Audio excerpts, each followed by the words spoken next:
Hello students, good afternoon.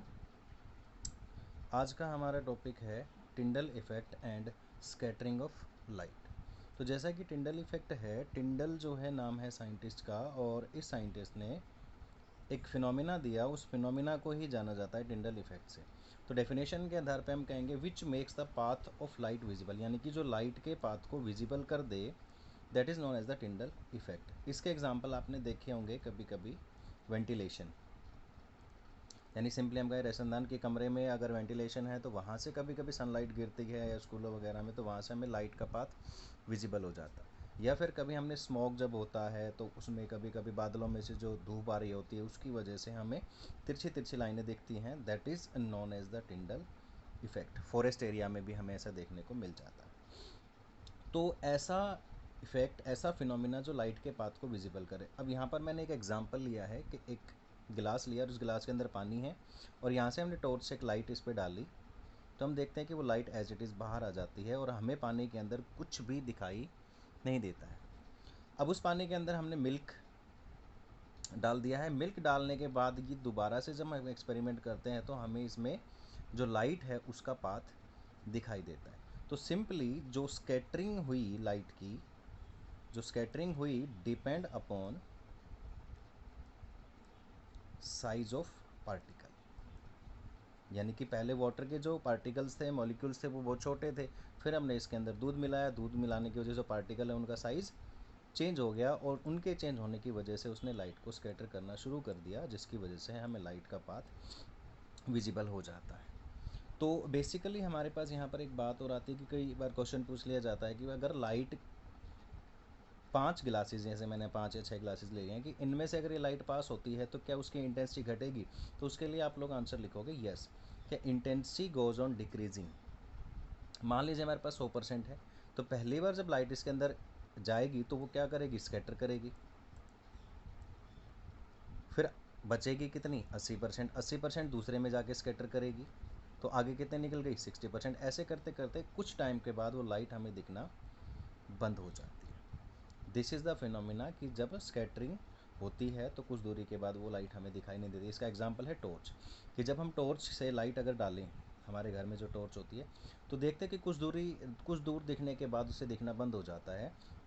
इसका मतलब क्या हुआ कि जैसे जैसे वो लाइट बढ़ती गई वैसे वैसे स्कैटरिंग होती गई, और जैसे जैसे स्कैटरिंग होती गई तो उसकी इंटेंसिटी जो है घटती चली गई, इसलिए हमें वो दिखाई नहीं देती। इसके अलावा हमारे जो नेचुरल फिनोमिना है उसमें जो सबसे बड़ी चीज़ है कि हमने देखा भी है, नॉर्मली ऑब्जर्व भी किया है, कि सनराइज़ और सनसेट के समय तो वो हमें रेडिश दिखता है, यानी कि लाल कलर का दिखता है, और आसमान का रंग हमें नीला दिखता है। ये दो बेसिक फिनोमिना हैं जो बहुत इंपॉर्टेंट है, और इसका हमें पता होना चाहिए कि ऐसा हमें क्यों दिखता है। तो this is again due to the scattering of light. तो बेसिकली कहा जाता है जो इंटेंसिटी ऑफ स्कैटरिंग है inversely proportional to fourth power of the lambda. तो स्पेक्ट्रम के बारे में हम पढ़ चुके हैं। हमारे पास जो स्पेक्ट्रम आता है वो विबग्योर आता है, जिसमें रेड कलर का वेवलेंथ सबसे ज़्यादा और वॉयलेट कलर का वेवलेंथ सबसे कम होता है।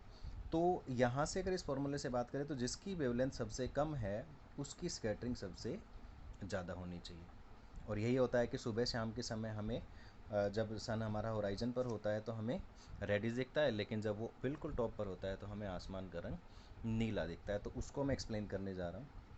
तो यहाँ पर मैंने अर्थ बनाया है, उसके चारों ओर एक एटमॉस्फेयर बनाया है, यहाँ तक हम मान लेते हैं एटमॉस्फेयर है। तो सन के पोजीशन दिखाए हैं, ये मॉर्निंग टाइम है और ये इवनिंग टाइम। मॉर्निंग और इवनिंग पे होराइजन पर जब होता है, और एक ये नून टाइम है।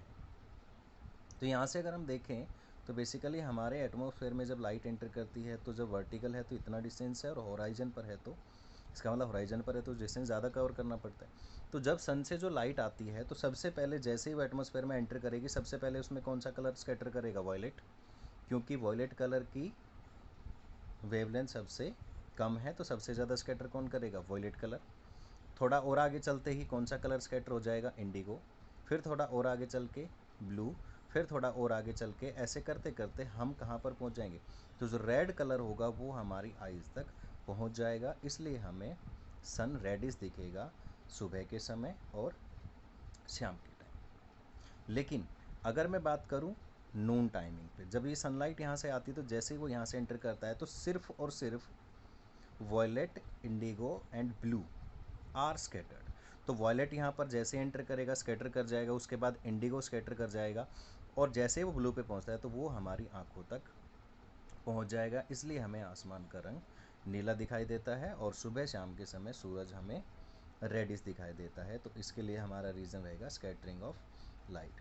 That is the reason we easily can say that कि रेड कलर दिखता है, क्योंकि रेड कलर को ज़्यादा डिस्टेंस कवर करनी पड़ रही है और यहाँ पर इसको कम करनी पड़ रही है। तो सिर्फ ओनली यहाँ पर हम ये कह सकते हैं कि violet, indigo and blue are scattered and all are pass away without any scattering.